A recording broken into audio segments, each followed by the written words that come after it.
All right, so I did read Rachel Maddow's thing in the New York Times this morning about this nightmare scenario involving Georgia and the things that the Georgia GOP has put in place to essentially challenge, delay, overturn election results, drag out certification, yada, yada, yada. She went through a whole bunch of scenarios in that article. She left out one really critically important thing: North Carolina.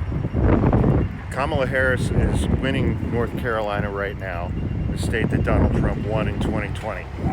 North Carolina has 16 electoral votes. Georgia has 16 electoral votes. If Kamala wins North Carolina, Georgia becomes essentially irrelevant.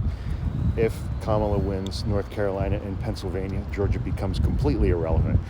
And that's why I said in a TikTok over the weekend, it's like, if those two things happen, let the Georgia GOP pull all of their dipshittery and delay certification and overturn results in this county and that county and yada, yada, yada, and drag this out until, mid-January. Let them do that.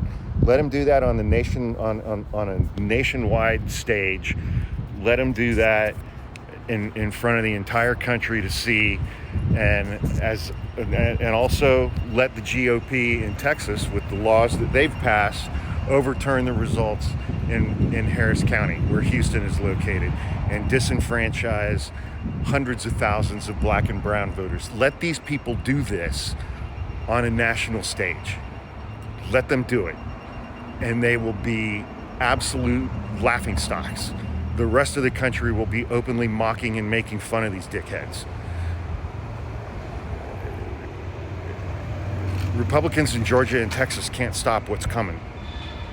They can't. No more than Donald Trump can. And he's got a full campaign behind him. A competent campaign this time. An actual campaign behind him this time. And he's got no answer for this. Let these Republican election-denying clowns do this shit, because Georgia's not going to matter. And Texas is... Kamala was never going to win Texas. And she doesn't need Georgia. She's beating Trump in Pennsylvania. She's beating him in Georgia. She's beating him in Arizona, in Michigan, and Wisconsin. She takes those five. Trump can have Georgia and Arizona, or Georgia and Nevada. It doesn't matter. Let the GOP do their bullshit in Georgia for the entire country to watch. Same in Texas. Let them do it.